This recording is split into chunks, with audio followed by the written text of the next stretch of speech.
Cheers! Welcome to Let's Have a Kiki. This is a very special TIFF 2021 episode. Oh my gosh. Remember when it was hashtag TIFF19? I know that was 2 years ago and it's not that crazy, but it feels like it was literally a different lifetime. I can't hear you say something like hashtag TIFF19 without thinking of Jack from Will and Grace. Oh my god. Steak 2K. UK or whatever it was. Yeah. Unfortunately, due to the global, Panera, we are global panini. We did not go to Canada this year, but we did get to watch a bunch of movies from the comfort of our couches, which does have its benefits, I'm not gonna lie. It's certainly easier to watch more things. So it depends on what you're getting out of the festival. If you're trying to just see as much as you can, this is definitely the way to do it. I should say, first things first, shout out to our Patreon supporters. $5 a month gets you early access. $10 gets you access to our viewing parties. We're going to try and think of some other fun new things, potentially like extended cuts or exclusive behind-the-scenes things. You tell us what would be exciting to you. Second thing second, shout out to our wine sponsor, Wink. Go to trywink.com/moviebitches. You get $22 off your first month of wine. I'm flipping my hair even though you can't see it. I know, right? Third things third, subscribe, share, follow us on Instagram and Twitter. Make sure to subscribe wherever you listen to podcasts whenever we do release these, because unfortunately they have been irregular in our releasing schedule. Then you'll get a notification that says, hey, guess what? They posted something for the first time in 6 months. They got it together. Rate and review us on iTunes if you can. And all of the above. So, where do we want to start? Well, I think we could start with the movie we both watched first that we have differing opinions on. A movie called Mothering Sunday, directed by Eva Husson, or Ava.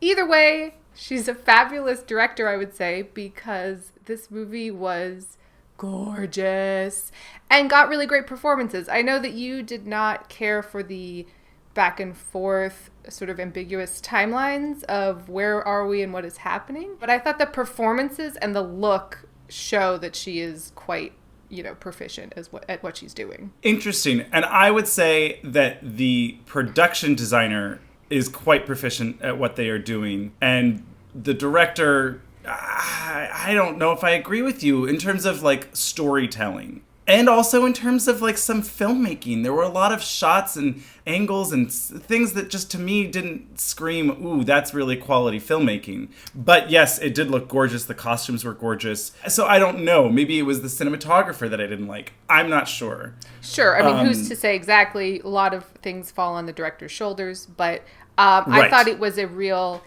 atmospheric, engrossing movie, even though on some level it was very boring. Obviously, I didn't live through this, but I thought it captured the aftermath of World War I, that like deep sadness of like an entire generation being lost really well. Yeah, that seemed to be oddly a theme of multiple movies this year at TIFF.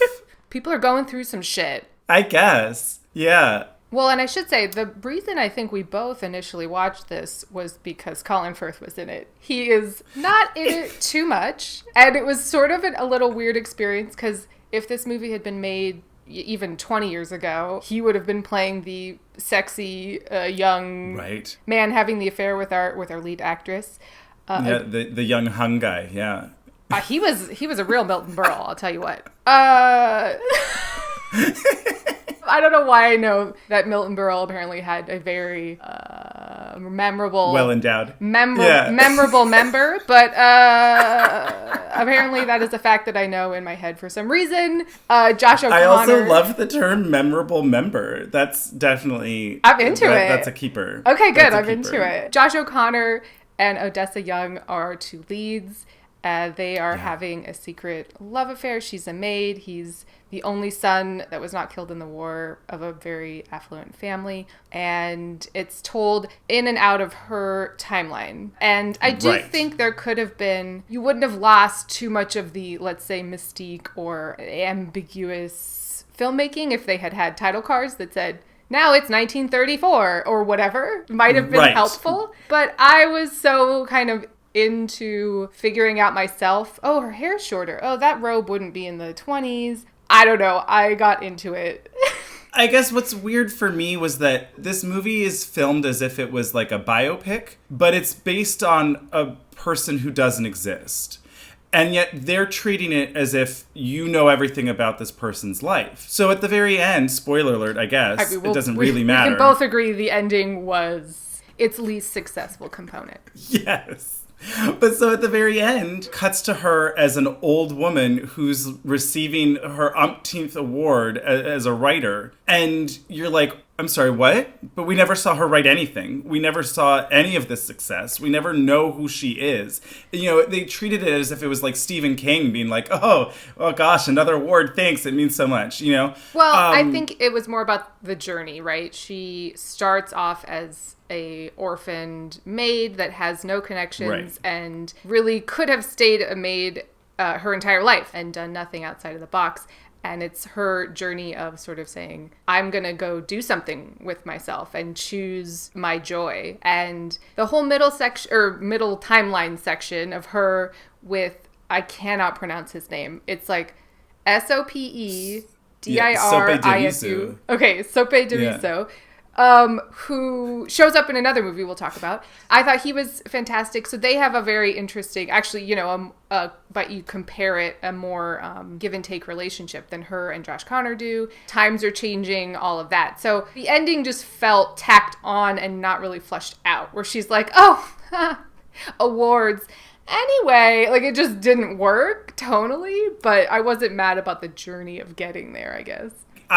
I think for you read into it a lot more. Like, you say that she made all of these decisions and whatever, and I feel like a lot of that was not in the film. I think you connected those dots. And I guess there were dots for you to connect, so there's something there. Yeah. But for me, I felt like the filmmaking and the storytelling just kind of left me out to dry and to try and figure it out myself. Well, you often don't like films that are sort of let you about nothing tangle in the wind and figure it out for yourself, and I have to be true. I have to be in the right mood, and when I am, I really enjoy that. But can we talk about the hats and the seafoam green sunglasses? Because those sunglasses. Oh, that fabulous bunt. The costumes were so fab. Her hair was very aspirational. It was mermaid hair. I loved it. I thought that the handling of, it's excessive nudity.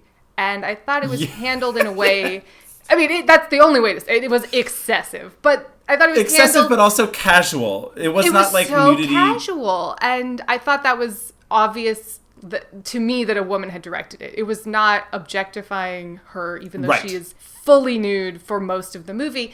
And not him really either. You know, like that was, it was just nudity because it was like, well, they fucked and now they're hanging out and they're not like going to have put on, you know, a bra while she's sitting in bed. Like, I appreciate that. Well, and I appreciated that she was a woman who was so kind of just okay with her sexuality. There wasn't this whole, oh, I'm bad, or I'm having an affair, or oh, I shouldn't be doing this. That wasn't present. There's talk of contraception, which was new for the time. So I thought there was a lot of things. There was a lot of things inserted into this that, if you kind of went with it, you could go on an adventure with her. So I liked it a lot. I wouldn't say it was amazing or perfect or anything, but I enjoyed it. I get that. And I will say, I did not like this movie, but I did like a lot of parts about it. And a huge shout out to Sandy Powell. And now that's the costume designer. And I'm looking at it and all of this makes sense. Because she did Cinderella. She did The Young Victoria. She did Carol. Oh yeah, it's all coming together, because this did have a kind of Far From Heaven, Carol, Douglas Sirk-esque look to it. There's that high color contrast going on. She also did The Favorite, which then the Olivia Colman-ness of it all comes together too. Right. And she did The Glorias. Oh, great. Bravo, Sandy Powell. Yeah, right. The Wolf of Wall Street, Hugo. My goodness. This is pretty fabulous. So, in 2020, she received her 15th Oscar nomination and her 7th collaboration with Martin Scorsese for The Irishman. In 2019, Powell garnered her 3rd dual nominations at the 91st Academy Awards for The Favorite and Mary Poppins Returns, making her the most nominated costume designer in Academy Awards history after Edith Head. I was going to say, except for Edith Head, because she had 30 or something. 25, right. Something insane. I think after Walt Disney, Edith Head has the most Oscar nominations or something insane. I love that, as she should. But anyway, so shout out to Sandy Powell and shout out to Helen Scott, who did the production design, because I think those two pieces really made the movie extra special. Oh, yes. All these above the line females, we're in for a treat. I'm excited. Yes, definitely. Well, so speaking of fabulous women filmmakers, I watched one called Petite Maman, which is the new film by Céline Sciamma, who directed Portrait of a Lady on Fire, amongst a lot of others. But this is her new entrant, and I really loved this movie. Yeah. I don't want to necessarily give too much away. Maybe I'll just read the tagline, the synopsis that they gave. Okay. And then I can talk about the aspects of it that I liked. The synopsis is, Nellie has just lost her grandmother and is helping her parents clean out her mother's childhood home. She explores the house and the surrounding woods. One day she meets a girl her same age building a treehouse. That's not a very good synopsis.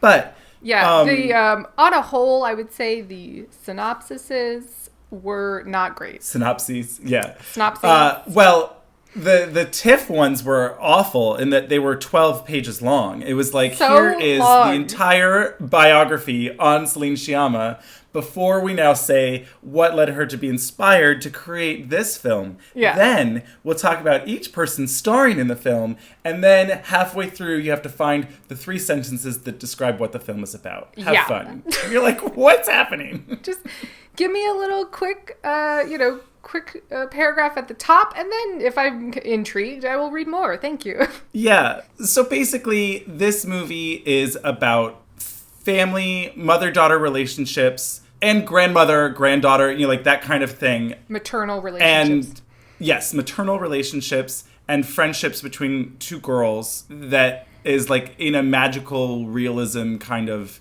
vibe. I remember the still, I didn't get a chance to watch this one, but the still reminded me kind of Moonrise Kingdom. It had that kind of lots of colors and foresty magicalness. Yeah, it does have, I think it's a little bit more French than Moonrise Kingdom, but yes, it is very much that kind of similar vibe. Obviously less Wes Anderson-y, but I fully get that. And I don't know, it was just really heartfelt and touching, and I cried, and it was short. It was an hour and 25 minutes, and it was just really nice. I love that. It was just really beautiful and nice piece of art, Fantastic. I will put it on my list to catch up on. Yes. That sounds lovely. It was lovely. And also, I realized, I don't think you still have watched Portrait of a Lady on Fire. I have not. I really have to. But you have to go watch Promising Young Woman. That is true. Okay, I will do Promising Young Woman if you do Portrait of a Lady on Fire. Good.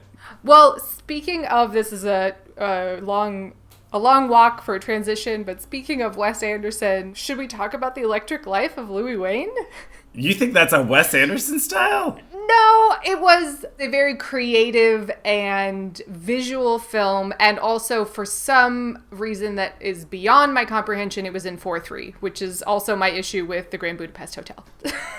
Oh my God. I love that. There's the long walk. Brian and I were similarly confused as to the 4:3. It was inexplicable. Inexplicable. It really bothered me, I have to say. Yeah, because it's not like it was related to TV in any way, shape, or form. Yeah. And honestly, it's weird too, and I know that I don't think they produced this. It will be an Amazon Prime original that comes out November 5th, it says. Oh, okay. And so whenever it's these streaming movies, originals, that are in a weird aspect ratio, I'm like, what are you doing? Everyone is watching this on their flat screen TV that is a 16:9. Why are we doing it? It's not like The Lighthouse where it's like, oh, well, we used cameras from 1912 and we that is what it was in. It's not that. Right.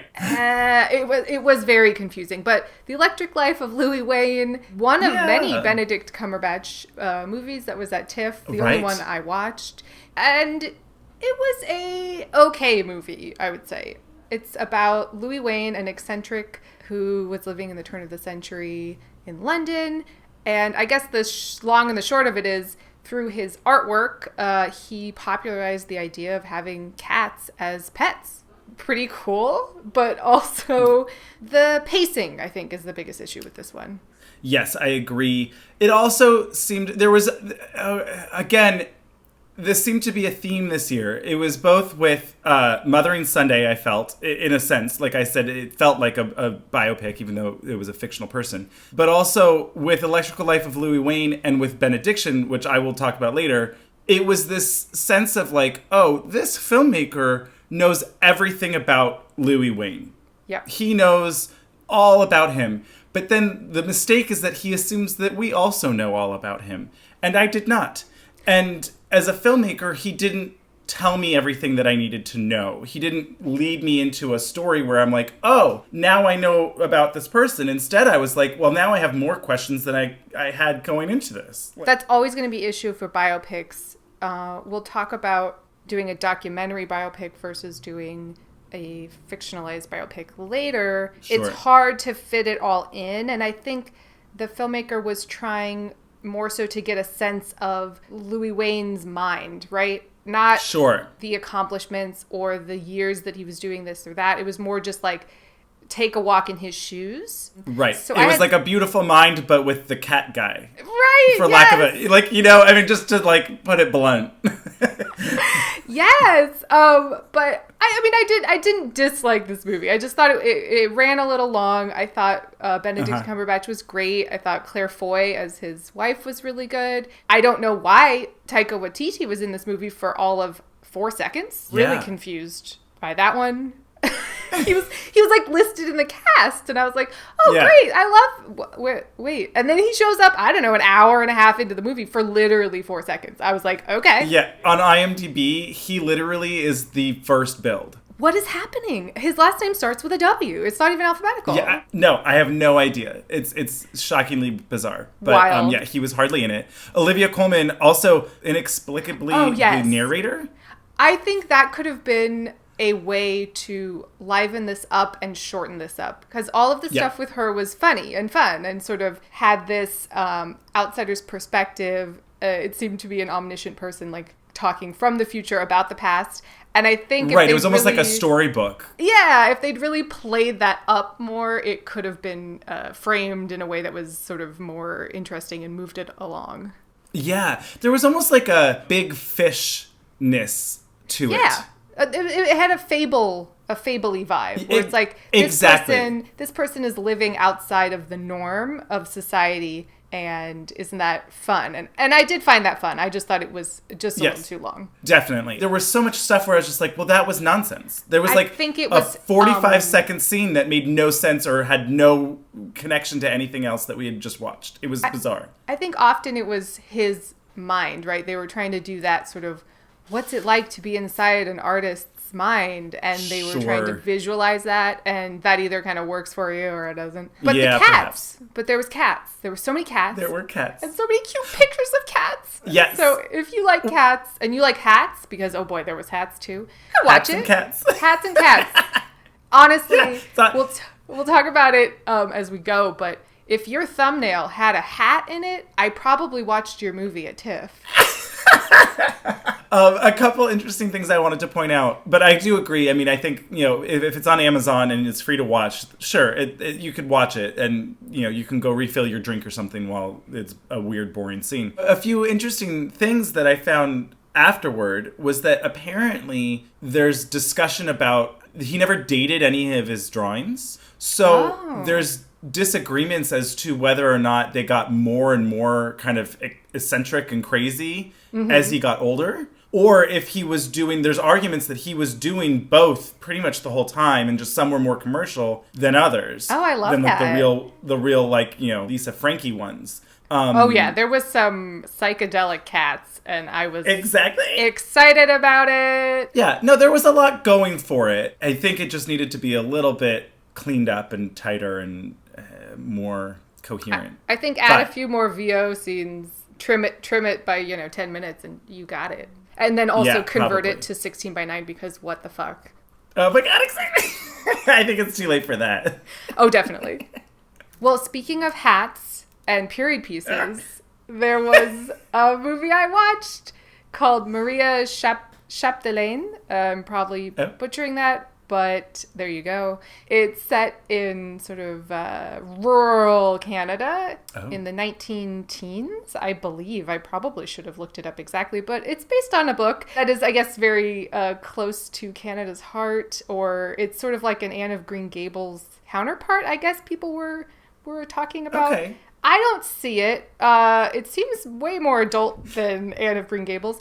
Pros and cons. Very long. But that seems to be the point. It's about a young girl named Maria who is the oldest daughter of this family that lives in, when I say in the middle of nowhere, it's in the middle of fucking nowhere. They're farming the land and it's very difficult.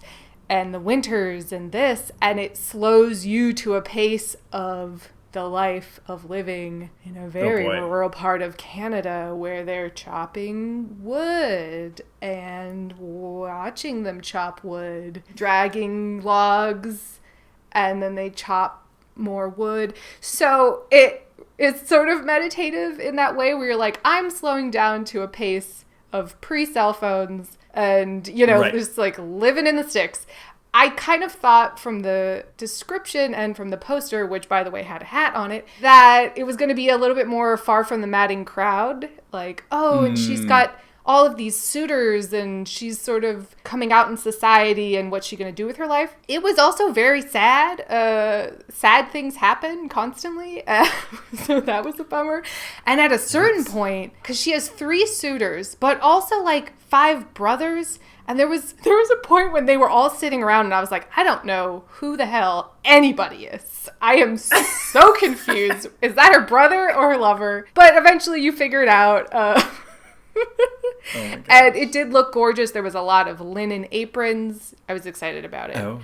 It's okay. It's definitely like a movie you either turn off and hate because it's boring, or you're like, ooh, look at the trees. And you have kind of a meditative little experience with Maria in the woods. Right. So sometimes those can be nice. I think particularly like if you're in a theater and you're literally away from any sort of distraction, right? And so then you're just there in it and just like transported. So anyway, I would say if you like period pieces and sort of slow burn, and then she looked at him across the room for a while. Right. And then he looked at her for quite some time. But I wouldn't put it up there with, Pride and Prejudice or anything, because it's not that. Very long. It was like 2 hours 30, 40, something like that. Ooh. Okay. And French subtitles. So you're in for a workout. French Canadian. Yep. Okay. Well, speaking of France and French, we watched Julia, the Julia Child documentary biopic.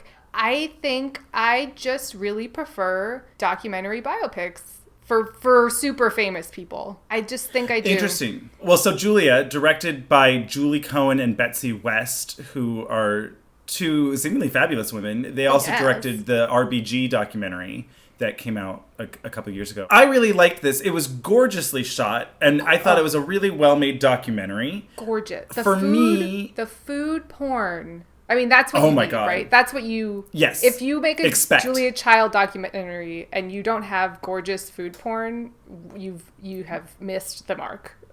Exactly. You're doing it wrong, and I'm not interested. And luckily, they really took the care to make good, like, well, it was like, ooh, that food. I was looking at the credits. It had its own unit. Like, it was like the food unit. Oh, yeah. They took the time and the care to make sure that they had good-looking food, and I appreciate that. As a film and storytelling, it was a well-made documentary. Certainly not breaking any molds, of documentary filmmaking. I don't know, but it was very good. I don't know how much you can break the mold with a biopic about someone who's that famous. Like, I don't really know what you do with that. And so I thought for what it was, an informative, trip through this fabulous cunt's life with food porn, I really liked it. Yeah. I had a great time. Yes. I will say, for me, it was a little similar to Julie and Julia. And I think perhaps, you could almost say that's how you break the mold, is you make I don't like that a biopic / documentary. Really? I do. I mean, obviously like we talked about that watching... Parts. Yes. All of the Julie parts, I am like, who cares? Fast forward. So for me, it's a movie that half works. She is annoying, yes, and I get that. I think the whole movie works. In part, I think maybe because I appreciate the inspirational aspects of Julie and Julia, where she was it's following that story of someone who was inspired. It's also following someone who seems like a bitch and who was doing something for recognition and fame. So I think there's a lot. People have a lot of thoughts and feelings about that. But I do think that the Meryl Streep parts of it are amazing. And it tells you a lot about her life, that this movie was redundant in telling a lot about it. You know what I mean? I didn't learn terribly much more about Julia Child from this documentary than I did from that movie. I guess so. Again, I have not seen Julia, I think, since it came out. I feel like a lot of her later life was not in Julie and Julia. I don't remember, that is true. That's fair. All of the Planned Parenthood and AIDS awareness stuff. I don't remember that being it. All of the, her breast cancer that she survived. Not darker things, but let's say more taboo things. That's not quite the right word, but, they weren't, Julie and Julia's it was great, she's fun, yay, Well, also, I think Julie and Julia focuses on the cookbook, right? Because that's Julie's aspect into it. Whereas this movie goes so much farther beyond the cookbook. And I really appreciated that, right? Where it goes into the shows and explaining how they came to be, which was so fascinating. So organic that she just, happened upon this. And I think this gave me more of a perspective of just how much she culturally shifted food in America.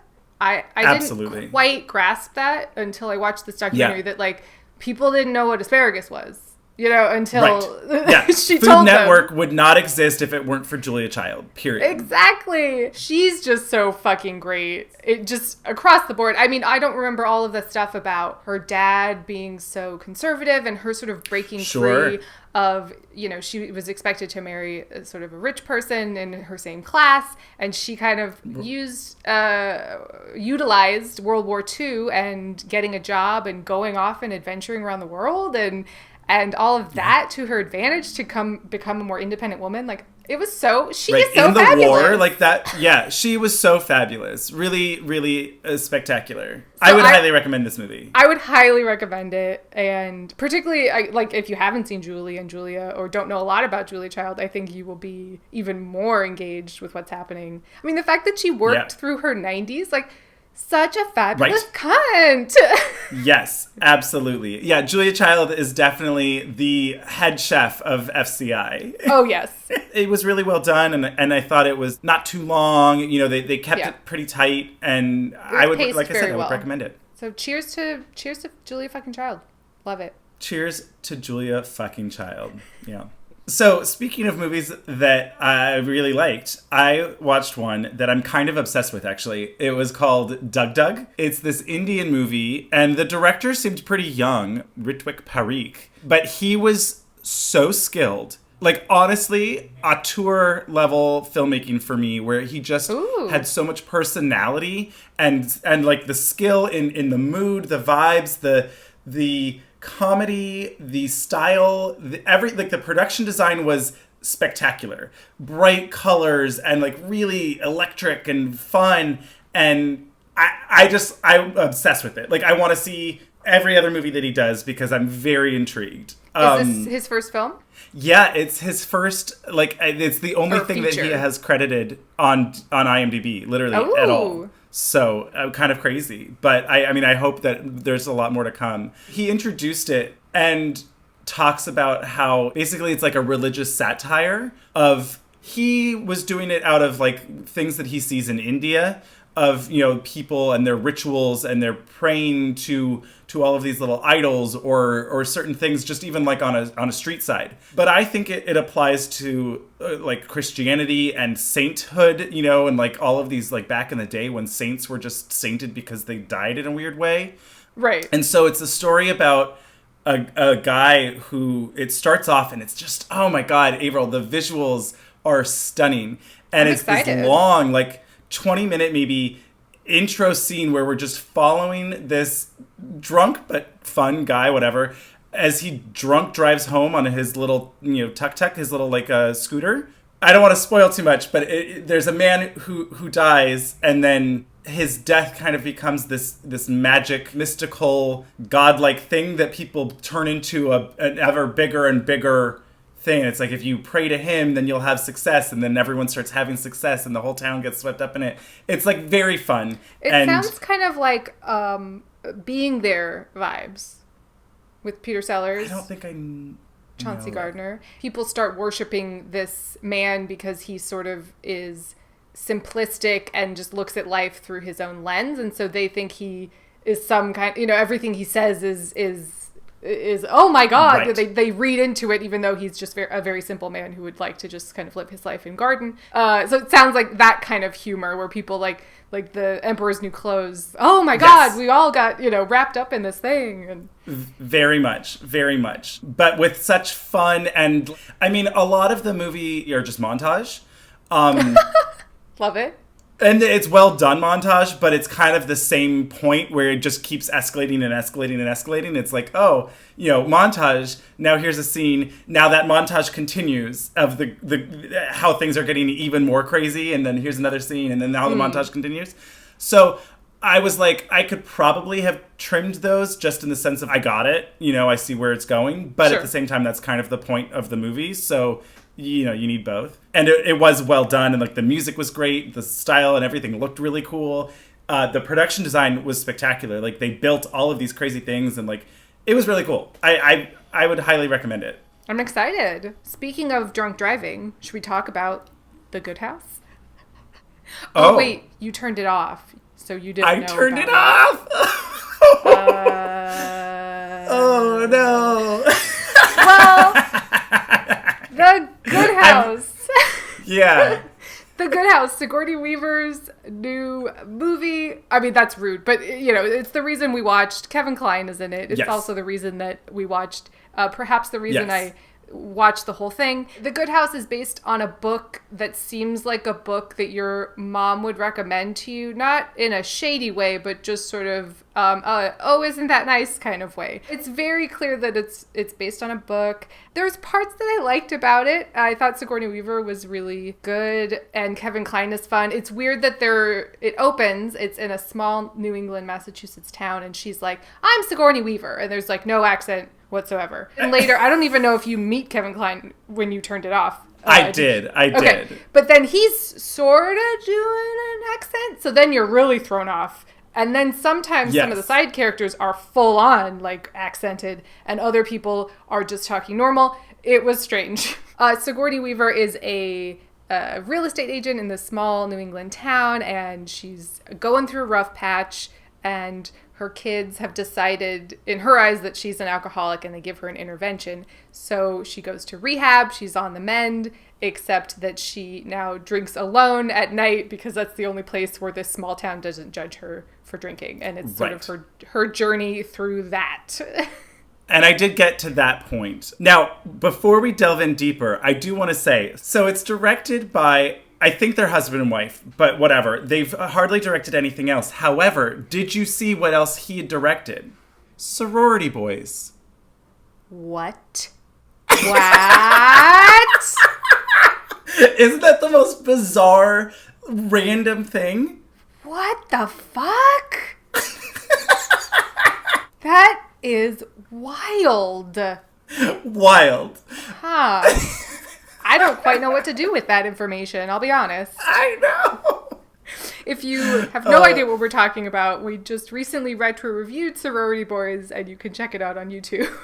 This felt very much like not like a film festival movie. It felt like just like a movie that would, because it was DreamWorks too, which I was like, oh hey, I haven't seen that logo in a while. Right. It felt just like a movie you'd go and see with your mom on the weekend, and be like, oh, let's go see that Sigourney Weaver movie where she it's How Stella Got Her Groove Back, except much sadder. It's that. It was very normal. Like it was just like, I'm watching a movie. It had no personality. It was just like they got shots that were in focus, and I wasn't continually confused. Yes, although can we please talk about that shot, that CGI'd Range Rover driving away at night?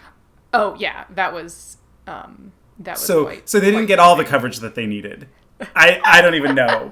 Brian and I were like, what is this? I think that might be when we turned it off. We were like, I can't anymore. Let's go watch another one. It looked like she was gonna, take off a la Elliot and E.T. Like it looked like she was gonna fly away somehow, and that's oh my god, that's why it had to be CGI'd or something. I thought this movie was like fine, perfectly fine. Some of it seemed like, oh, I bet in the book that makes sense, or I bet in the book that's flushed out more, or we understand what the tone is supposed to be more, or whatever, or the town is more of a character in the book, or something. It felt like that. It felt like an Oprah's Book Club book that they made into a movie that was perfectly serviceable. Sure. And Kevin Kline was there, so I'm here for it, and Sigourney Weaver was there. So it's like, you could watch it, but you don't have to. Absolutely not. Yeah, I turned it off, and I feel like I didn't miss much. So what did you switch to? So, actually, yes, good segue, thank you. We switched to a Chinese movie called Are You Lonesome Tonight? Which was odd, but in a fun way. Like, I guess this felt a little bit more film festival-y to me, but it also had, like, a lot of references. I'll say, full disclosure, I started this movie and turned it off. God. Not because it was bad. I started it like, oh, maybe I have time to watch this. And I watched probably like 30 or 35 minutes. And then I was like, I don't have time to finish this. And I'm not like, oh my God, I have to see what happens. So, some full disclosure, I saw the first 30 minutes. So what did you think of the first 30 minutes? I thought it was very visually engaging and intriguing. It felt sort of neo-noir in a way. Exactly. The lead character wasn't giving it to me, and so I think I was just like, I kind of feel like I know where this is going. And so I wasn't as super engaged with that. But it did kind of bounce around, too, with like, I'm surprised you liked it so much, because it was like, is this a dream? Where are we? What time is this? What's happening? Back and That's forth. true. That's true, it did. Although I guess for me, it kind of kept me engaged, and it all made sense in the end. It came together. You know what I mean? If that, like, there was a point of why it was disjointed in a way that for me, like, Mothering Sunday did not. Sure.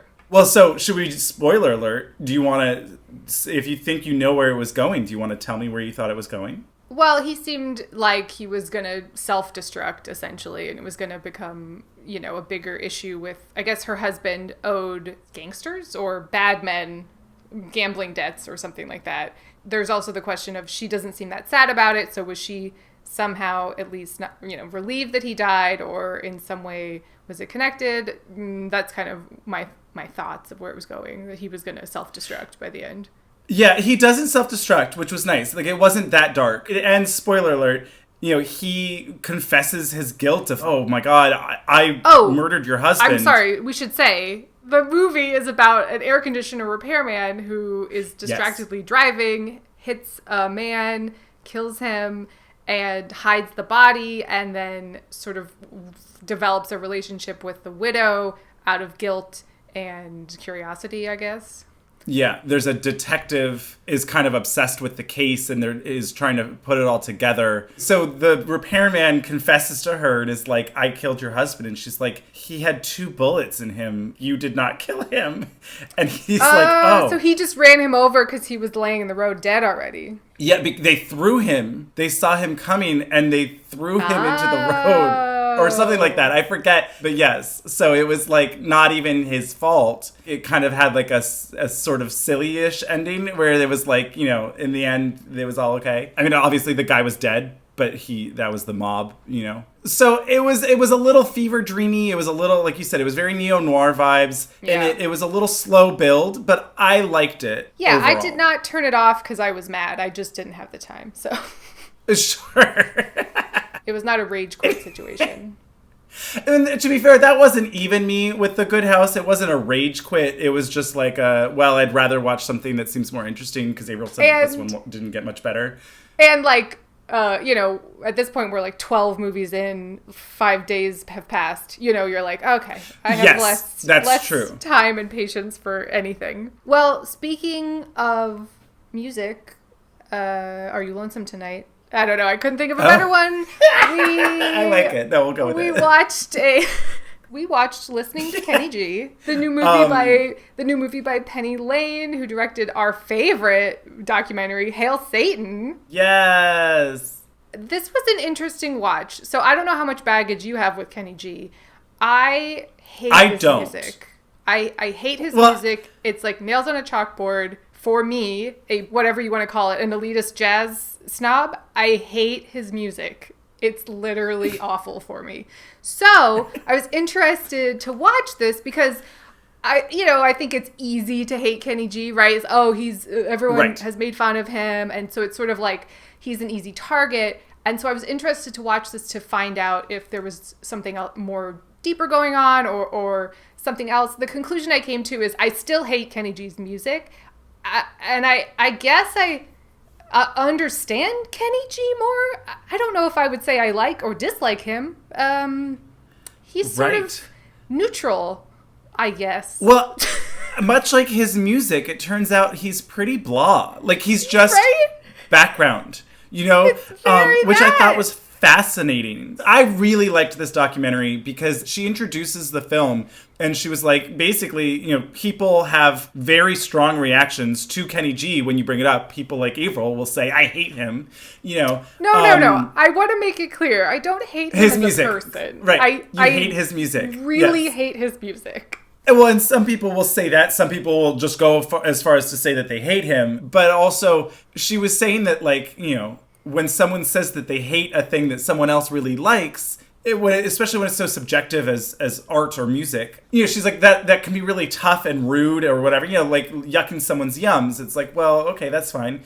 It might not be for you, but so many people go through so much effort to try and tear down Kenny G's music. At the same time, I feel like in watching this documentary where she talks to him about the music that he makes, you start to see how little substance there is to it. Oh boy. So it's very interesting because she gets a lot of music historians, music critics, smooth jazz DJs from the 90s. Right. They did a really good job of sort of breaking down why I don't like his music. First of all, I think I don't particularly like the alto sax. The sound that comes out of that instrument is not my favorite sound.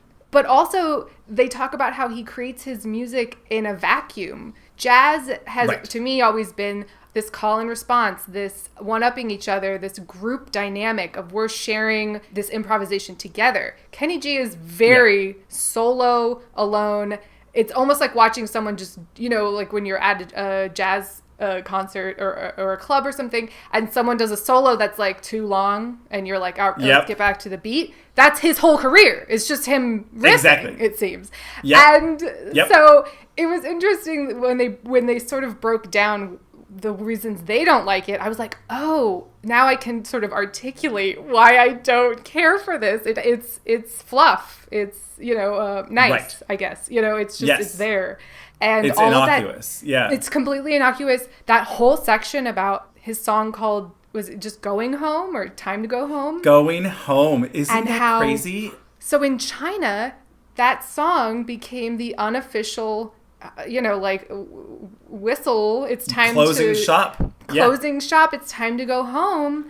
And they go into this whole detail about how the tones in the song are similar to the tones of the Chinese national anthem, and it's all very like obey and just sort of go with the flow, and it's innocuous. It's like for the most people. That was really interesting too. One of the jazz scholars was talking about the idea that and this was, for me, I hate, especially there's certain songs of his that I really hate. And I realized it's because they're triggering for me, where they were hold music for so long. And it was hold music on the phone and or for like customer service or whatever, and you're just like it's corporate America trying to soothe you, and it makes me angry. Exactly.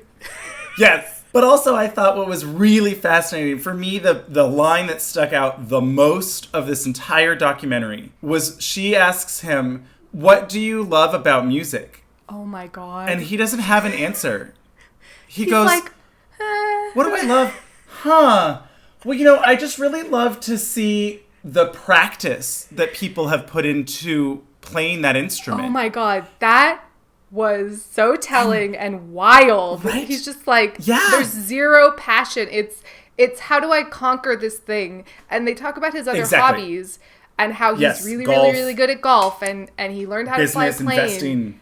It's all very technical. It's all very not the essence of jazz in my mind. And so, and it's almost at a certain point, they talk about how he did this, not a hologram, but like a virtual duet with Louis Armstrong. Oh my God. And how mad everyone was. And it's like, sure, I can't be like, I'm not 17 anymore. I can't get like viscerally angry at someone for like whatever. He got the rights. He cleared it. I can't get mad about this right now. But do I absolutely never want to listen to it and wish it didn't exist? Sure.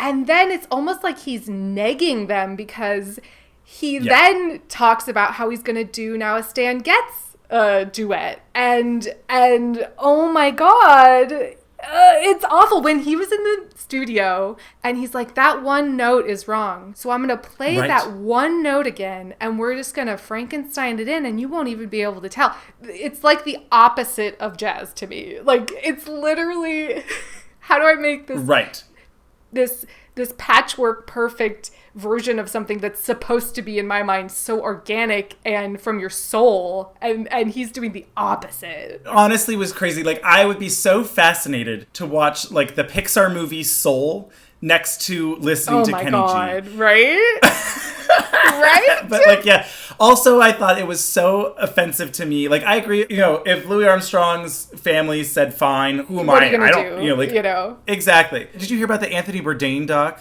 Not specifically, no. Okay, so in the Anthony Bourdain doc that just came out at like Tribeca or something like that, he had written an email, not like a suicide email, but like basically a goodbye email or whatever it was. Obviously, they didn't have him reading it because that's not, he didn't read it to anyone on camera. Right. But instead, the documentarian had an artificial intelligence company go through all of the footage that they have of him and put together him reading out. And like, it's his own words, but he never spoke this aloud. No. And so a lot of people are angry about it because it's just crossing a line. And that was really, for me, the Stan Getz stuff. Well, both. But the Stan Getz stuff was even worse, where it wasn't just, here's a video clip of Louis Armstrong playing. This I'm taking Stan Getz, the notes that he has played in the past, and I'm going to make him posthumously play my music. It's so offensive to me. That's bad. Insane. Like, even if someone, even if there was a musician who I greatly admired and thought was amazing did that, I would be like, ugh. Right?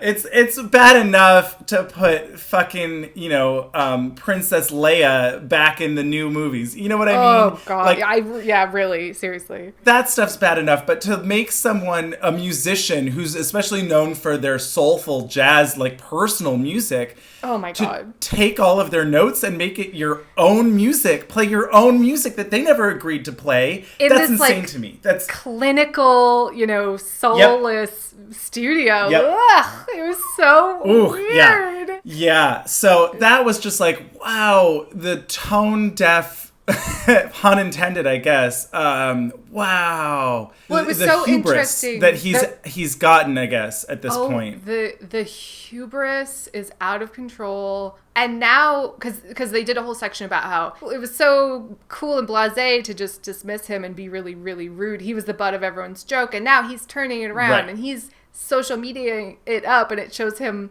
having Zoom meetings with like young people telling him about how to get likes. And it was just like, oh no, this is just another thing he's going to like accomplish to get the best at because he is, I don't know, a robot. It was so weird. Yes, he's so robotic. It was insane. It was fascinating. Yeah. There was a whole bunch of music documentaries that came out this year. Yeah. Clive Davis was the oh my God, right. He was the Lin-Manuel Miranda of this festival. Exactly. So it was really fascinating watching this next to, we'll talk about them more in depth, but there was a Dionne Warwick documentary, there was an Oscar Peterson documentary, and there was an Alanis Morissette documentary. Watching Kenny G, who is a white man, navigate, he didn't have to do anything, but, you know, quote unquote, navigate the music industry versus these people of color and women was fascinatingly sad. You know, there was literally nothing in the Kenny G doc that was like, then I had a sad time or a conflict or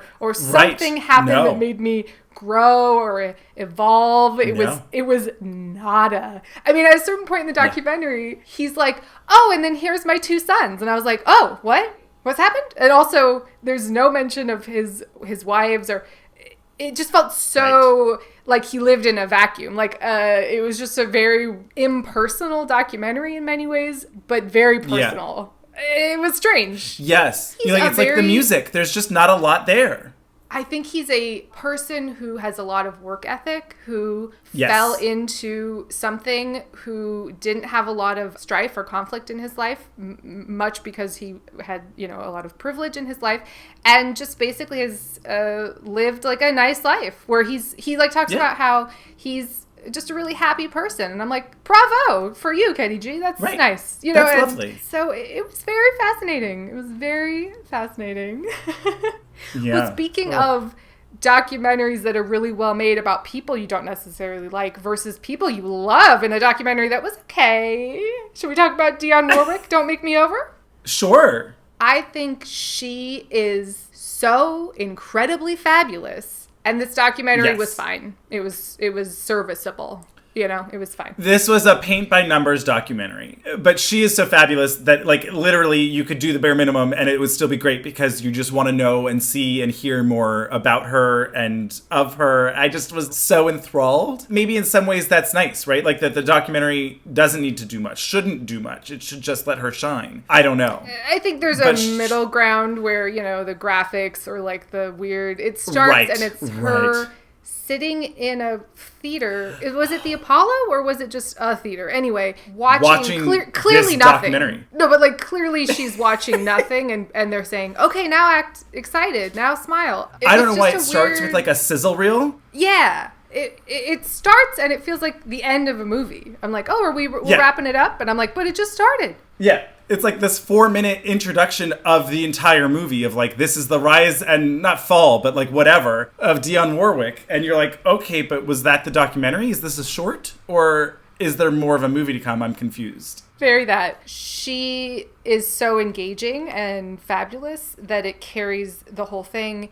And there was some pretty fabulous little mini sections that I love. Like there's a whole point when she goes to Europe and she's touring all around and she's in France and she meets up with Marlene Dietrich, who is like, oh my God, darling, this is like, she comes and lights her show for her, goes through her closet and is like, none of this is appropriate. We have to get you all couture. And is like her little mentor for a period of time. And I was like, this is everything.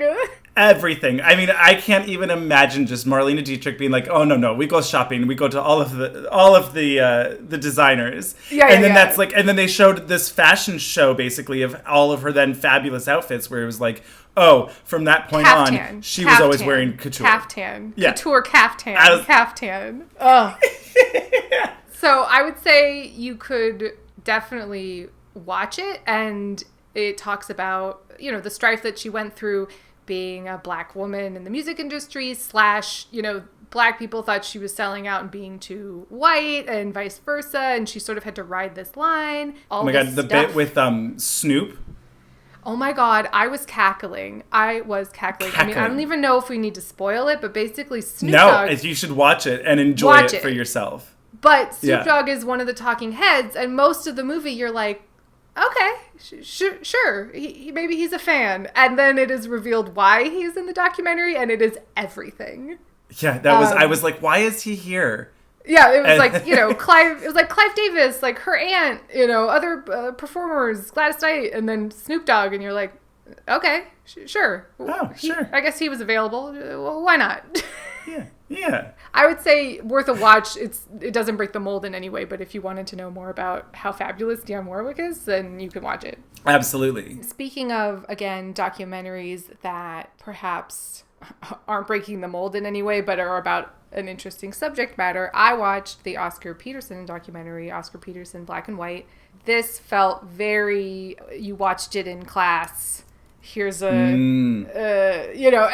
was some fun stuff where they brought in a bunch of jazz musicians onto this, bare lighted set, and they jammed together and played his music as like a tribute to him, and they used that as the part of the soundtrack throughout, and then those people who were performing then got to just gush about Oscar Peterson and how fabulous he was, which is the case because he's absolutely fabulous, but it was very paint by numbers. It was not particularly different in any way, but if you like, again, jazz, it was very interesting, watching the Oscar Peterson doc next to, again, the Kenny G doc, where he had to, tour the South and all of the segregation and all of this strife he had to go through. And yet he prevailed and grew, and his music got better and all of that. So that was in the Dionne Warwick doc too, was like her, them talking about her going through the South and, going to a cafe and getting kicked out and yelled at. Like, oh my God. These terrible when stories. She was like,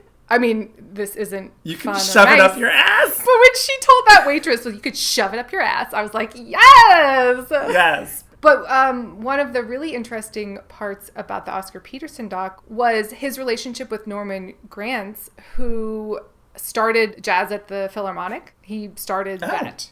And wow. He was also Oscar Peterson's manager and a bunch of other musicians' managers. And he was white, but he was always standing up for them in all these situations. So if they were touring or whatever, and they were like, oh, you can't use the bathroom, he would basically be like, I rented this fucking venue for tonight. I own this place. He can use whatever bathroom he wants. Like, he was really strong where they couldn't be because right. of the situation. Racism. And because of racism, because of how it was.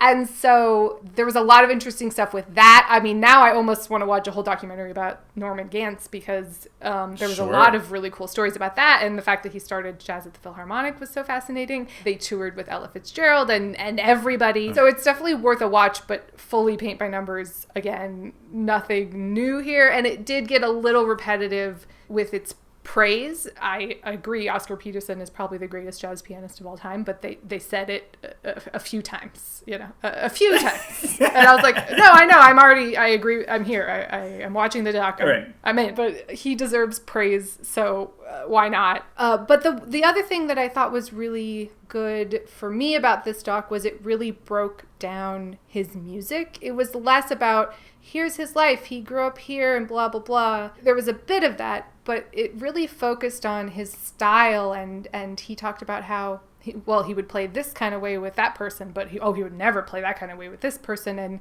and broke down the intricacies of his playing, the processes, which I really like. So that was also like the opposite of Kenny G. Right.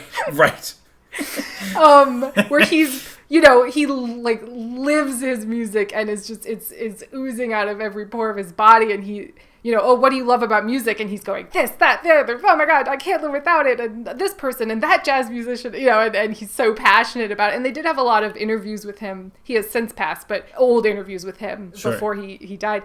So, it's worth a watch. It was good. So to round out our Canadian musicians documentaries, I also watched the documentary Jagged about Alanis Morissette. This is a really interesting one because I watched this movie, and then do you know about the sort of controversy going on around it? No. So I watched this movie not knowing anything.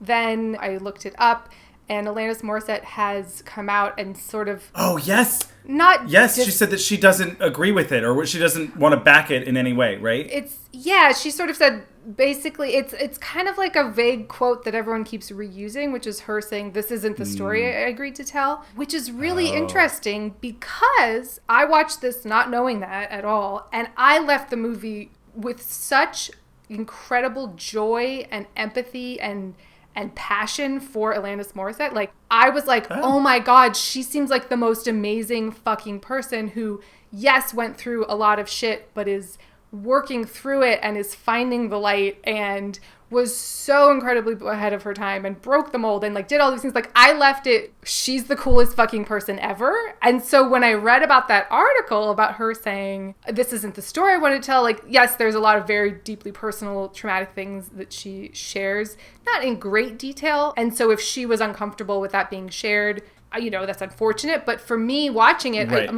my heart grew 3 sizes for her. I was just like, oh my God, I love you so much. And I left it with, maybe this is my little 11-year-old self that was listening to Jagged Little Pill and was like obsessed and was like, she's my hero. Yes, you ought to know, And so it was a really weird experience because then I read that and went, oh no, I'm so sad that she feels like she was taken advantage of in some way. Again, the quote is very vague. It feels like she maybe revealed too much, perhaps, and is uncomfortable with that. And that's just my guess. And of course, I don't want anyone to feel uncomfortable, but not that she's listening to this, but if she only knew how much I truly loved her by the end of this documentary.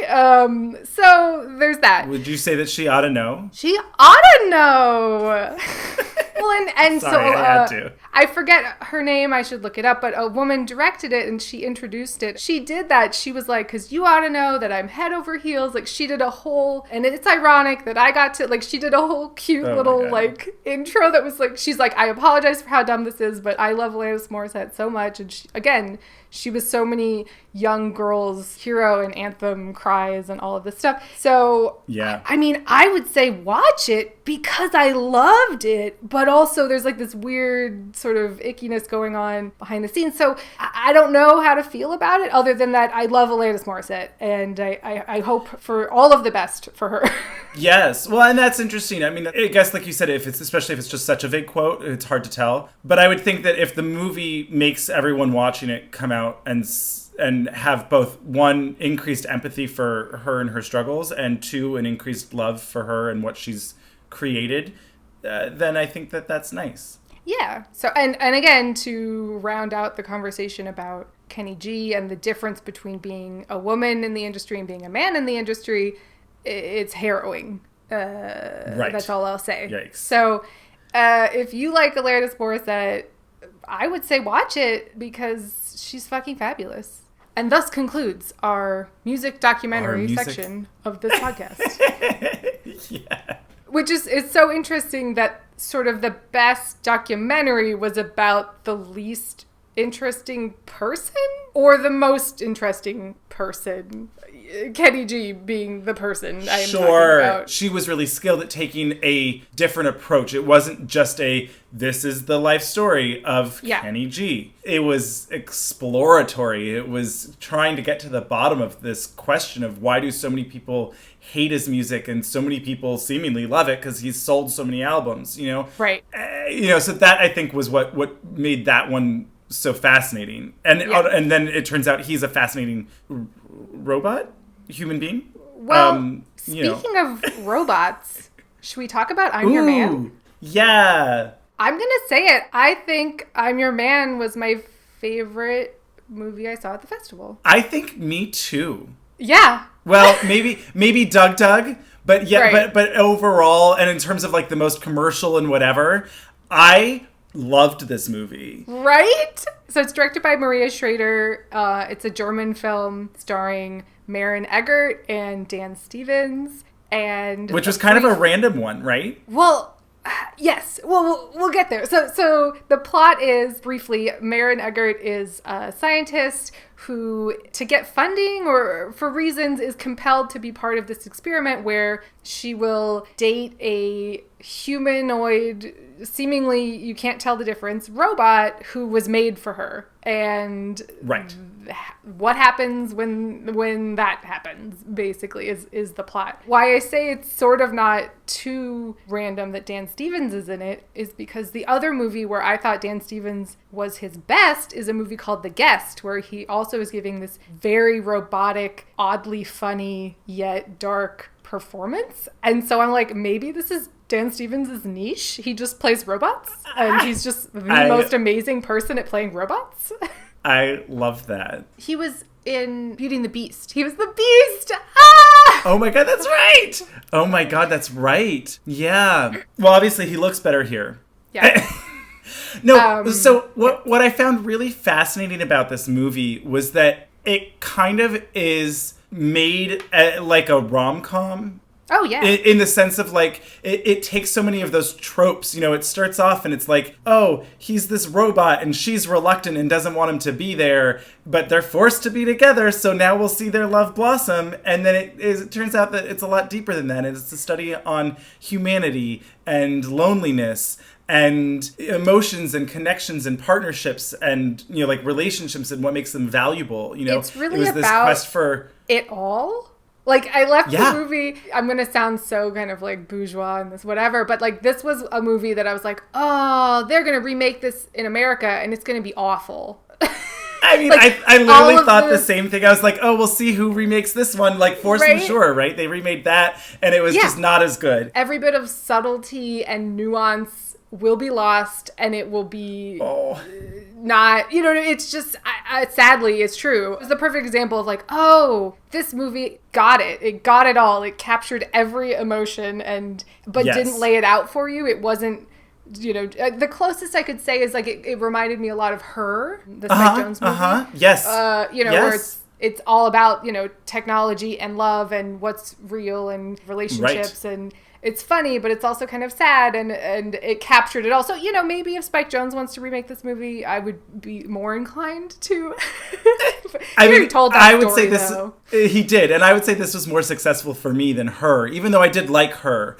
There was just something about this where it really, like, you wanted to root for them to fall in love, and perhaps it's because he's just a person, you know, like, I mean, he's a quote-unquote robot that looks exactly like a human being. It's interesting. So she is such a compelling character and such a fully rounded female character, which is very rare. And so she simultaneously absolutely would love to be the princess who swept off her feet and falls in love with her perfect robot boyfriend, and also fully realizes that it will collapse society at the same time because everyone will just be addicted to falling in love with their perfect robot and not talk to each other like humans. Exactly, and having everything that they ever want and whatever. Yeah. So there was something so amazing that they juggled both of those things simultaneously and you didn't leave the movie being unsatisfied or feel like, oh, they went that way with it, or oh, they went this way with it. Right. Oh, it was so good. No, it was so skillfully done. I'm Your Man. Yeah. I loved it. I think it's my favorite movie that we saw,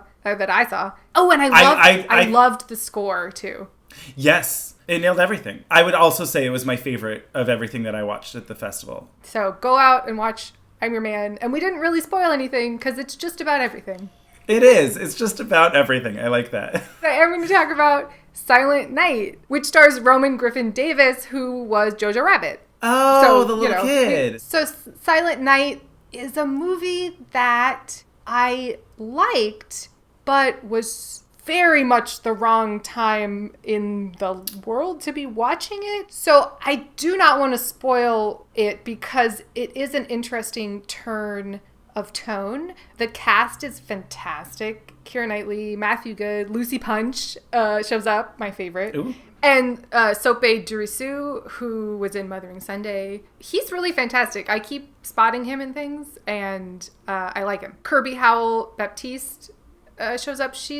What would you know her from? She was in Killing Eve, which you didn't watch. She was in The Good Place. She was the Australian girlfriend. I love her. Yeah, she's great. So the cast is fantastic, and the movie's not bad, but it was so incredibly bleak and depressing and prescient that I was very upset by the end, which is perhaps the point, but I've already been pretty upset these days just on my own. So, I don't know, like, it was almost too much. Like, I had to kind of forget it. Like, I had to be like, okay, I experienced that, it's over. Got you. Is it, like, cathartic or no, not really? No. Okay. And I don't think it quite... So it's billed as a black comedy, and there are parts that are funny, and the cast is very funny, but it wasn't balanced enough for me, particularly with the subject matter, which I won't get into, that I could have a moment of levity and laugh about what was happening. And it didn't go into the surreal and the absurd like a Buñuel movie where they're taking down the bourgeois with how ridiculous everything is. So it kind of landed in the middle for me. I think it's worth a watch, and it's sort of a movie you're either going to like love or hate, or maybe like me, you'll just be like, I watched it and now it's gone from my memory banks. Okay. But I will say that Roman Griffin Davis is fantastic, and his mom directed it, which is great. Oh, wow. And his two brothers, who are twins, were in it. So it was a family affair. You know, what can I say? Yeah. Oh, I will say, for whatever reason, I'm usually pretty good about this, but I had to turn on the subtitles. I could not. Because of the British accents, or just because it was a lot of mumbling? Both. And I'm really not that person. So I don't know if I was having a day or what was going on, but I was like, huh? Particularly at the beginning of the movie, it's all very, what's really going on here? And I felt like I had to really engage to be like, what? So you could definitely watch it, but it is dark. Okay. Yeah, I was intrigued, and I mean, I love Keira Knightley, and the cast overall sounds fantastic. But I also don't know if I need to be even more depressed these days. Yeah, if you're in a vulnerable place, don't watch it. Oh, it also has Annabelle Wallis in it, who we uncovered the mystery. She's starring in Malignant and can't act. Oh. But she was great in this, so maybe it was on purpose. So maybe she can act, or no, she can, but maybe she was purposefully directed to be bad in Malignant. We'll never know, but maybe with more research we'll get to the bottom of it. Okay, great. I guess speaking of bad, and maybe this is rude, but I watched one that I did rage quit. I turned off, called Violet, which was written and directed by Justine Bateman and stars Olivia Munn. Oh boy. Okay. So this is an indie festival movie if I've ever seen one. It is not good. I'm so sorry. I think its intentions are lovely. It's about a woman in the film industry who is, she realizes that her life and that the way that she works and acts and everything that she does is based off of the patriarchy and fear and, self-doubt and self-loathing and all of those things. Sounds like it was like a very personal and cathartic experience for the filmmakers that perhaps wasn't as engaging for the audience. Well, part of the issue is the filmmaking, rather than tell the story in a more subtle way, literally hits you over the head with it. The story is intercut in a nauseating mix with found footage, montagey stuff. So they kept using, this is so bizarre, but you remember the intro titles to True Blood? Yes.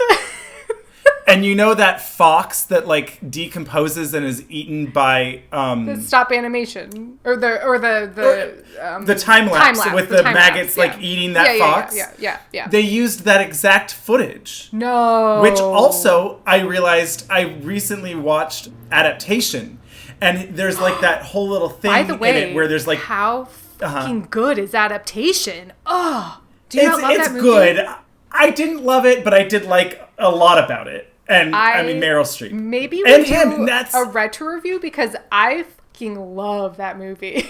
Okay, I mean I'm on board. I could certainly talk about it, and it certainly is valid, and there was a lot that I liked about it. But there were just things I think personally that I didn't care for. Sure. Anyway, It was in adaptation. There's like that whole little montage of like the evolution type thing, right? Yeah. The Lucy montage.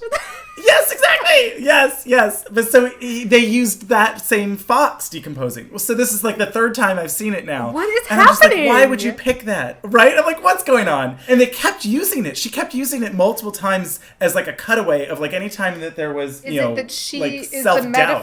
Is the metaphor that she's being eaten alive by the business, or that the fox, who is the patriarchy, is finally getting decomposed? No, I think it's just supposed self-doubt. To be disturbing visuals of like self-doubt of like, so oh we're god, not reading too much into this then. Okay, it was pretty on the nose, and that was what was so frustrating. So not only is it constantly cutting whenever she has like self-doubt questions, it cuts to visuals like that. It also has like cursive handwriting that is written on the screen that'll be like, why am I so stupid? I'm a loser. Or like I hate myself. In a Bridget Jones sort of way. No, it's just like her thoughts of self-doubt and hatred written on the screen. And then, as if those two weren't enough to convince you that she hated herself, there's a voice, and I don't know why, there's a voiceover, not by her or a woman, but by Justin Theroux, that expresses her inner thoughts. What? Of, I'm a loser. Why do I hate myself? Why am I such a... And I was just like well, I guess it makes so sense. Much. I guess it makes sense that it's a man, right? Because she's the patriarchy. Is sure. Whatever. But Justin Theroux is a odd choice. But that's okay, sure. Yeah. So I think I made it through maybe 6 minutes, and because also like the actual cinematography filmmaking was not very good. It was very budget, like iPhone-y. Okay. Not color graded like, even maybe. Hopefully she worked through some stuff, and yes, it was cathartic experience for her. That's all I can hope for. All I can hope for. I'm looking at the IMDb right now because I didn't watch enough of it to get there. But also, it turns out that Luke Bracey, who remember him from Remember Best of Me, the longest Best of Me. Give me your heart, literally, whatever the fuck. Yes. He's apparently in it, but I did not get to him. Oh, okay. You got a lot from that first 6 minutes. Yeah, I did. I mean, because there was so much being thrown at you. And I just had to be like, nope, this is not for me. This is not subtle. This is not nuanced. This is a bit infuriating. But I do hope that it was cathartic for her. And again, the subject matter is valid and important. I just don't think that this is the best way to tell it. Well, speaking of working through some therapy sessions, I watched Beba, this documentary portrait, female directed, directing herself in this documentary self-portrait that is very vulnerable and authentic, but also definitely feels like she needed to make this. She needed to express what was going on. The pros, it's short. It's 79 minutes, so it's a breeze.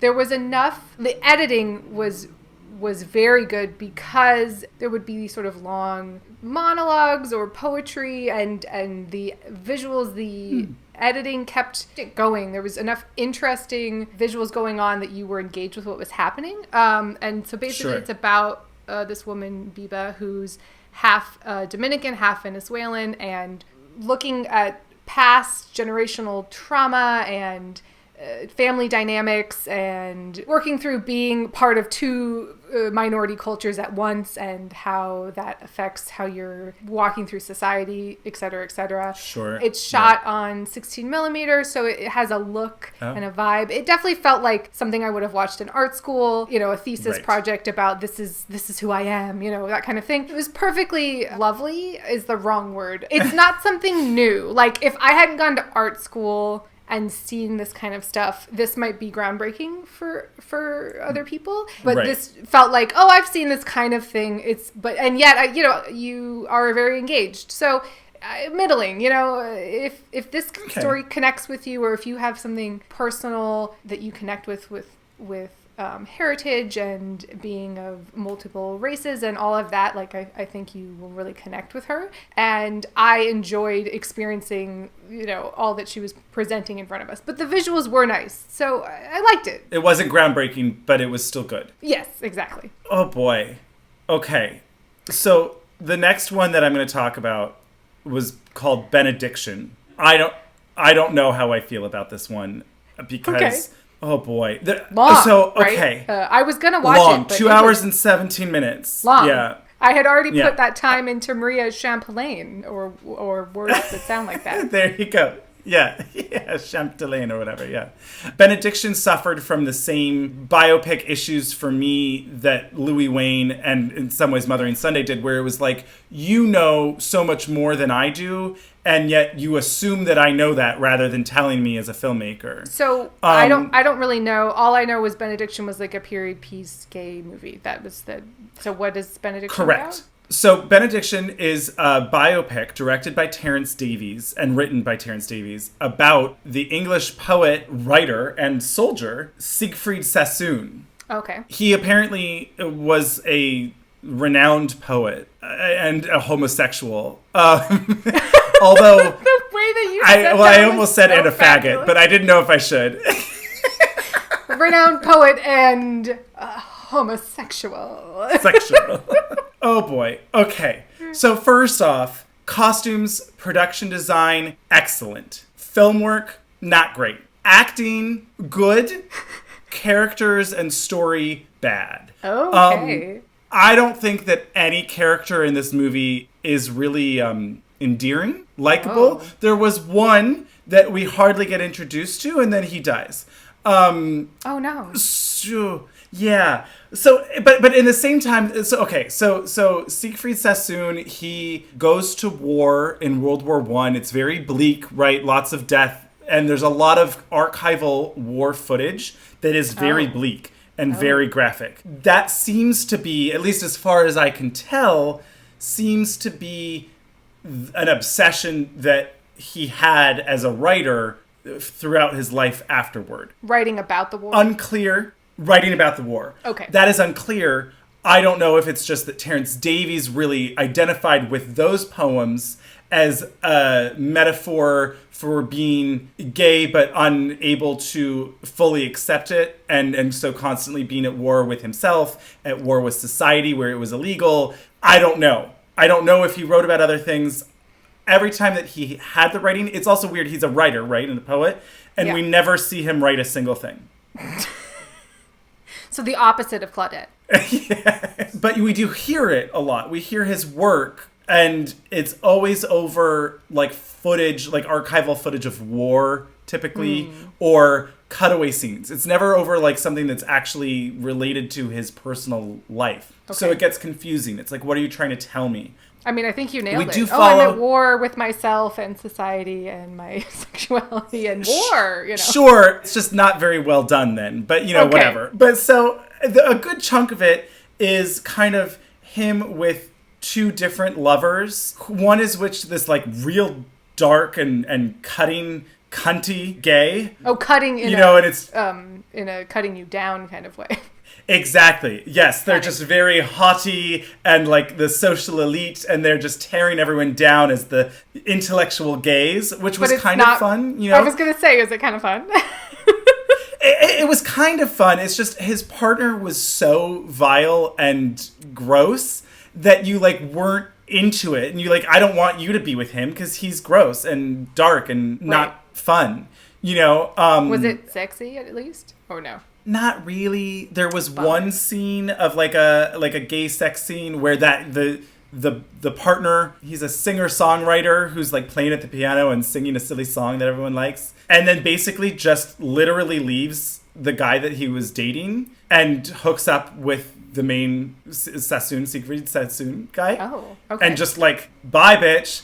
And then the guy shows up in the morning to them still in bed, and the guy is like, you can just leave your keys on the floor. Oh, no. So, like, cold, right? Yeah, and that was where it was just like, and then a shocker, he repeats the same behavior with with Siegfried. He has another romance with like this real kind of flamboyantly fabulous musician-y type guy as well. And you're just like very gaze and cabaret-y and whatever. And do you remember I talked to you about that awful show that I saw on Broadway called The Inheritance Play? Yeah, It was just called Inheritance. It was kind of like that, where it was like gays talking about being gay, but in a way that is so out of touch or so dated, and also you couldn't watch it and go, oh, well, this was a different time. It was more like from a modern perspective looking back, but it just didn't work. Exactly. I don't know. It just didn't click. It didn't click, and part of that was that it was jumping again all over the place. You were here, and then all of a sudden he was now dating this other guy, but they were breaking up and they'd been together for 3 years. And you're like, well, wait, how did that happen? Now he's dating this woman and he has a child? I'm so confused. They didn't tie it all together. The chronology of it was not very good. It's not bad. It's like there's a lot of good there. There's like visually it was interesting and fun, and the costumes were great. It's a fun time to represent visually, so I think that helps. It wasn't very successful, and I think it could have been a lot more successful. It could have been told in 20 minutes less and in a more coherent fashion. I wish that someone had taken an extra pass at it, for both the writing perspective and editing or filmmaking perspectives. Oh, bummer. It sounds like it could have been like a Merchant Ivory kind of... That's what I kind of thought it was based on the thumbnail and the description. But I guess I would say go watch Maurice instead. There's a lot that you could watch. And I wouldn't say don't watch this. It's just not as successful as I wish it could have been. Well, there you go. So another movie that I watched was called Nobody Has to Know, which takes place on a Scottish island and or rural Scotland. I'm forgetting at the moment. No, I think it was an island. Oh, anyway. Right. This one sounded fascinating. Yeah. I mean, the main reason I watched it was Scotland, and there was a hat in the thumbnail. What can I say? I'm a sucker. It was an interesting movie. It was very slow and methodical, and you didn't quite know where it was going, and it grew on me the more I thought about it later. And I won't get into too many spoilers, but basically there's this Belgian man who I think he also wrote and directed it. So I should have looked up his name, but I would probably butcher it, and I'm sorry. So anyway, he is living in this Scottish town, and he has a stroke and has amnesia, doesn't remember who he is. And there's another woman in town, and they were having an affair, and he doesn't remember, but she is the daughter of the local preacher, I suppose, or priest. I'm not good with that kind of thing. The religious figure. The local religious sermon giver is her father. And so there's all this small town religious guilt, everyone's in your business stuff going on. It's not too heavy, but it's just sort of there in the background. And it's them kind of coming together and navigating what was really going on and what he's going to remember and what he's not going to remember. And it was just a very nice portrait of this specific town, time, place. It's present day. Really good acting. It's definitely slow and methodical, and some people might not like this movie, but I found it to be interesting. And like I said, the more I kind of reflected on it by the end, it in a way had some stuff going on like I'm Your Man, where it was like kind of about everything, and it was mostly successful in just this overarching like, what was it about? It was about life, that kind of thing. Right. Yes. So, yeah, I don't want to say too much, because if you know what's going on the whole time, you'll be even less interested in it. So I would say if that intrigues you at all, you could go ahead and watch it. Okay, cool. The last movie we both watched, and I personally really loved, it was called 1 Second, from China. Yes, 1 Second. I really, really liked it. We'll talk about, I don't know if you also know about the sort of controversy surrounding this movie at all. Oh, no. Hear anything? Not necessarily bad or incriminating or anything. So this movie, just to give you perspective, was in the Berlin Film Festival in 2019, and 4 days before it premiered, it got pulled. And there was all this speculation. They said, we had post-production issues and all this stuff. But the general consensus is that China censored it and made them sort of edit it down.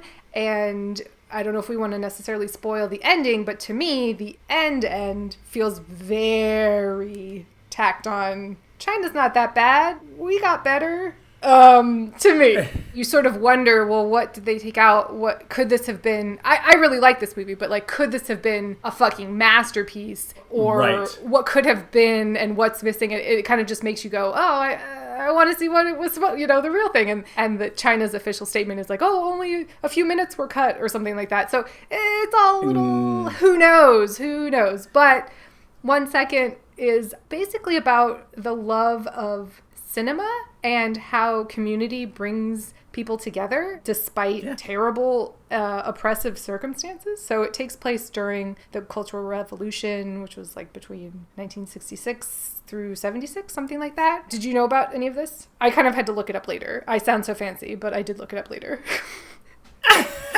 I mean, I gathered most of that, but I did not specifically know.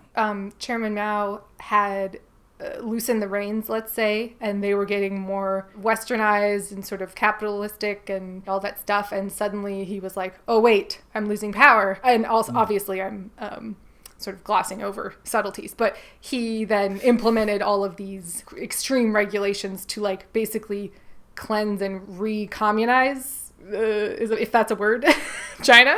Mm-hmm.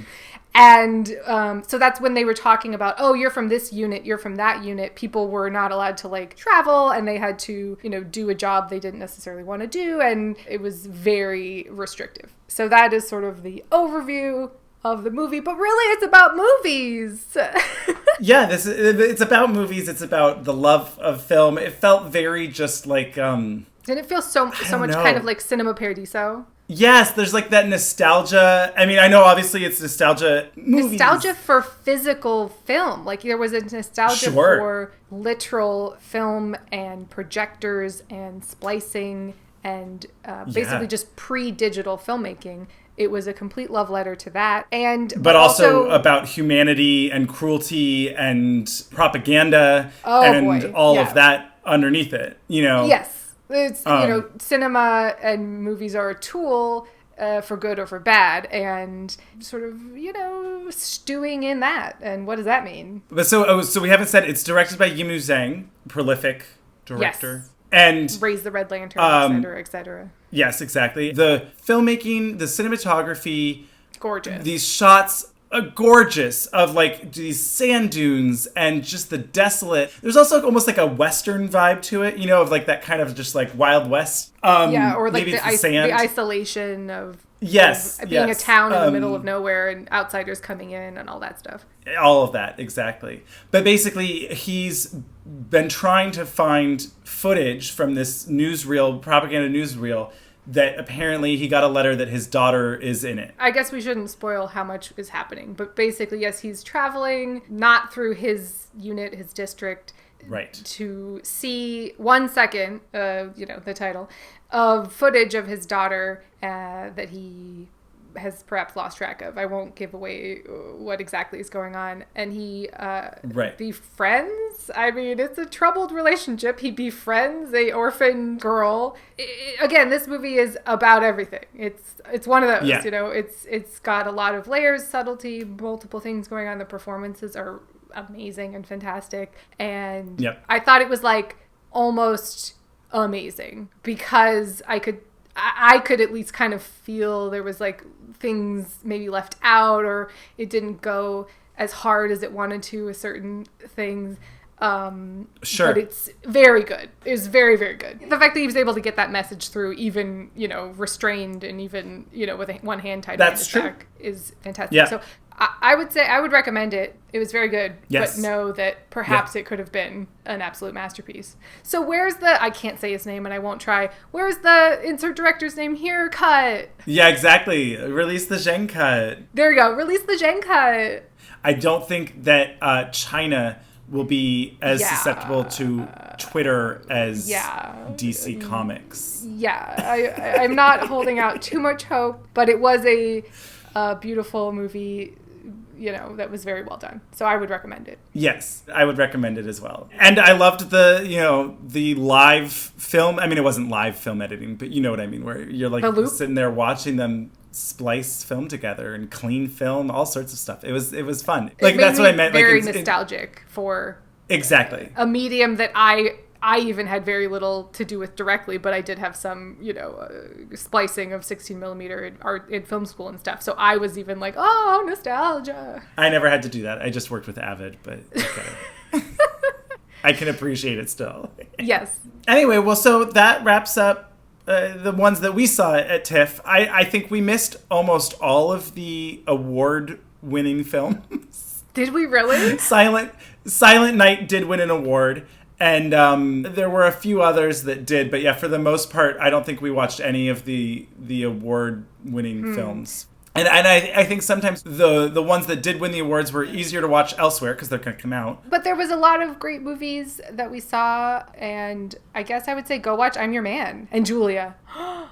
Yes. Those are my top two. I would say those two. I really loved Petite Maman, and I loved Doug, and I really liked 1 Second. There was something magical about it. Oh, it was very good. Oh, I'm just noticing Dionne Warwick won a special tribute award, so good for her. Cheers. Well, cheers. Cheers to TIFF. Cheers to cinema and film and artistic creators and women directing. I wasn't even necessarily trying to do this, but I ended up seeing a lot of movies that were directed by women, so hooray. Yeah, hooray. I love that. I think they announced actually that this year there were more female-directed films than male-directed films. So look at that. Two snaps and a hullabaloo. I don't know. Anyway, thanks for joining us for TIFF 2021, and we'll see you, I don't know, in 8 months when we release the next episode. Exactly. We're going to try and do better, we promise. Cheers. Cheers.